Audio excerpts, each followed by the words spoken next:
ప్రపంచవ్యాప్తంగా రోజురోజుకు సంపన్నులు మరింత సంపన్నులవుతున్నారు. ఆర్థిక అసమానత్వాలు కూడా పెరిగిపోతున్నాయి. తాజాగా స్విట్జర్లాండ్లో దావోస్ ఈ నెల 20 నుంచి 24 వరకు వరల్డ్ ఎకనామిక్ ఫోరం సదస్సు జరుగుతోంది. అయితే ఈ సదస్సుకు ప్రపంచంలో బిలియనీర్లు అంతా ఈ సదస్సుకు హాజరవుతారు.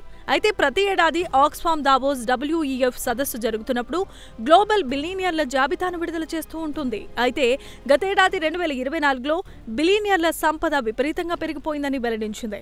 ప్రతి వారం బిలియనీర్ల సంపద పెరగడమే తప్ప తగ్గిన దాఖలాలేమీ లేవని స్పష్టం చేసింది. కాగా స్విట్జర్లాండ్లో జరిగే 4 రోజుల సదస్సుకు ప్రపంచంలో పలు దేశాలకు చెందిన రాజకీయ నాయకులతో పాటు పలు కంపెనీల CEOలు హాజరవుతూ ఉంటారు.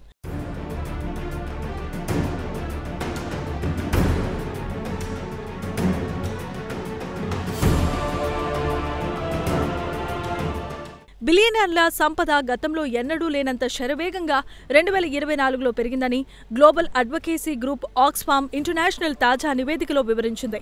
గతేడాది ప్రపంచంలో బిలియనీర్ల సంపద ఏకంగా $2 ట్రిలియన్ ఇండియన్ కరెన్సీ ప్రకారం అయితే 174 లక్షల కోట్లు పెరిగి $15 ట్రిలియన్ల చేరుకుంది. ఇండియన్ కరెన్సీ ప్రకారం చెప్పుకోవాలంటే 1,305 లక్షల కోట్లకు చేరిందని ఆక్స్ఫామ్ తాజా నివేదికలో పేర్కొంది. కాగా ఆక్స్ఫామ్ తన నివేదిక పేరు టేకర్స్ నాట్ మేకర్స్ అనే పేరు పెట్టుకుంది. 2024లో ప్రపంచవ్యాప్తంగా బిలియనీర్ల సంఖ్య 2,769గా నిలిచారు. 2023తో పోల్చుకుంటే అదనంగా 2,004 మంది బిలియనీర్లు కొత్తగా జాబితాలో వచ్చి చేరారు. కొత్తగా బిలియనీర్ల జాబితాలో చేరిన వారిలో కనీసం 4 గతేడాది ప్రతి వారం పెద్ద మొత్తంలో డబ్బు సంపాదించారని తెలిపింది. ఇక బిలియనీర్లలో 20% మంది బిలియనీర్లు సంపద వంశపారంపర్యంగా దక్కగా కొంతమంది అధికారం ఏకఛత్రాధిపత్యంతో సంపాదించారు లేదా క్రోనీ కనెక్షన్ రాజకీయ కనెక్షన్లతో కాంట్రాక్టులను దక్కించుకొని పెద్ద మొత్తంలో డబ్బు సంపాదించుకున్నారు.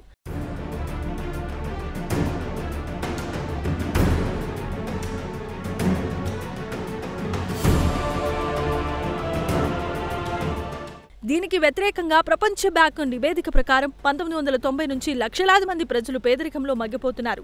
అలాగే లక్షలాది మంది ప్రజలు ఆకలితో అలమటిస్తున్నారు. ప్రపంచవ్యాప్తంగా రోజురోజుకు ఆకలితో మాడిపోతున్న వారి సంఖ్య కూడా పెరిగిపోతోందని ఆక్స్ఫామ్ వెల్లడించింది. కాగా ఆక్స్ఫామ్ అమెరికాకు చెందిన మ్యాగజైన్లు ఫోర్బ్స్తో పాటు ప్రపంచ బ్యాంకు నివేదిక ఆధారంగా డేటాను తీసుకొని తాజా నివేదికను తయారు చేసింది. ఇక దావోస్లో జరుగుతున్న ఈ సదస్సుకు ప్రపంచవ్యాప్తంగా ఉన్న సుమారు 3,000 మంది అతిపెద్ద బిజినెస్ ఎగ్జిక్యూటివ్లు, విద్యావేత్తలు, ప్రభుత్వ అధికారులు, పౌర సమాజానికి చెందిన నాయకులు హాజరవుతున్నారు. కాగా ట్రంప్ మొదటిసారి ప్రెసిడెంట్గా పనిచేసినప్పుడు దావోస్ సదస్సుకు 2 సార్లు వచ్చారు. కాగా సోమవారం నాడు ఆయన ప్రమాణ స్వీకారం చేయనున్న నేపథ్యంలో ఆయన గురువారం నాడు వీడియో కాన్ఫరెన్స్ ద్వారా హాజరయ్యే అవకాశాలు కనిపిస్తున్నాయి. కాగా ట్రంప్తో పాటు ఆయన సలహాదారు ఎలాన్ మస్క్ కూడా పెద్ద మొత్తంలో డబ్బు సంపాదించుకున్న వారేనని ఆక్స్ఫామ్ వెల్లడించింది.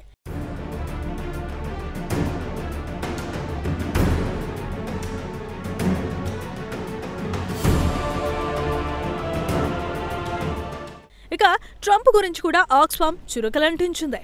సోమవారం నాడు అమెరికా ప్రెసిడెంట్ ఒక బిలియనీర్ ప్రమాణ స్వీకారం చేస్తున్నాడు కాబట్టి ట్రంప్ను చూసి మన బిలియనీర్లలో ఒకడు సంపన్న దేశానికి ప్రెసిడెంట్ అవుతున్నాడని సంబరపడిపోతూ ఉంటారని ఆక్స్ఫామ్ రచయిత బేహర్ ట్రంప్ మస్క్ను ఉద్దేశిస్తూ వ్యాఖ్యానించారు. కాగా ఇది ఏదో ఒక వ్యక్తిని గురించి కామెంట్ చేయటం లేదు. ప్రపంచంలో బిలియనీర్లు అంతా కలిసి తమకు అనుకూలంగా ఉండే విధంగా ఆర్థిక విధానాలను తయారు చేసుకుంటున్నారు. దీంతో వీరంతా పెద్ద మొత్తంలో లాభపడుతున్నారని తెలిపింది.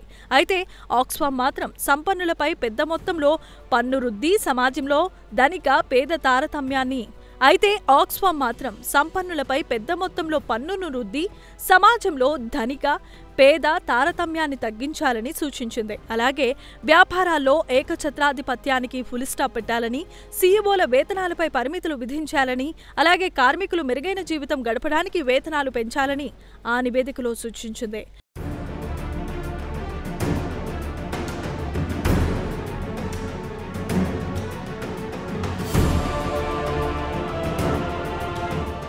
ఇక బ్రిటిష్ వారు ఇండియాను 1765 నుంచి 1900 సంవత్సరం వరకు పాలించారు. సుమారు 1.5 శతాబ్దం పాటు పాలించిన బ్రిటిషర్లు $64.82 ట్రిలియన్ కొల్లగొట్టారు.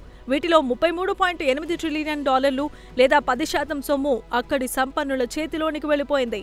ఈ నోట్లతో అంటే 50 బ్రిటిష్ పౌండ్ నోట్లను లండన్ నగరం మొత్తం 4 సార్లు కంటే ఎక్కువ పరిచినా ఇంకా నోట్లు మిగిలిపోతాయని ఆక్స్ఫామ్ వివరించింది. ప్రస్తుతం బ్రిటన్లో ఉన్న అత్యంత సంపన్నుల కుటుంబాలు ఇండియా నుంచి ప్రజలను బానిసలుగా చేసి వారి రక్తం పిండి సొమ్ము చేసుకున్న సంపదే అని పేర్కొంది ఆక్స్ఫామ్. బ్రిటన్కు చెందిన ఈస్ట్ ఇండియా కంపెనీ ఇండియాలో నేరాలకు కీలకమని గుర్తు చేసింది. ఇక ఆధునిక యుగంతో బహుశా జాతి కార్పొరేషన్లు మార్కెట్లో ఏకఛత్రాధిపత్యం కోసం పోటీ పడుతూ ఉంటాయి. కార్మికుల శ్రమ దోపిడీని సొమ్ము చేసుకుంటున్నాయి.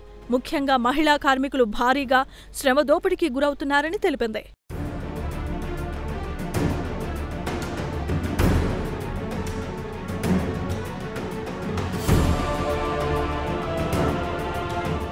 ఇక వేతనాల విషయానికి వస్తే గ్లోబల్ సౌత్లో కార్మికులకు ఎలాంటి హక్కులు లేవు.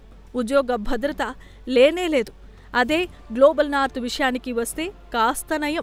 గ్లోబల్ నార్త్ ఉద్యోగులతో పోల్చుకుంటే గ్లోబల్ సౌత్ ఉద్యోగుల వేతనాలు 87% నుంచి 95% వరకు తక్కువగా ఉంటాయి.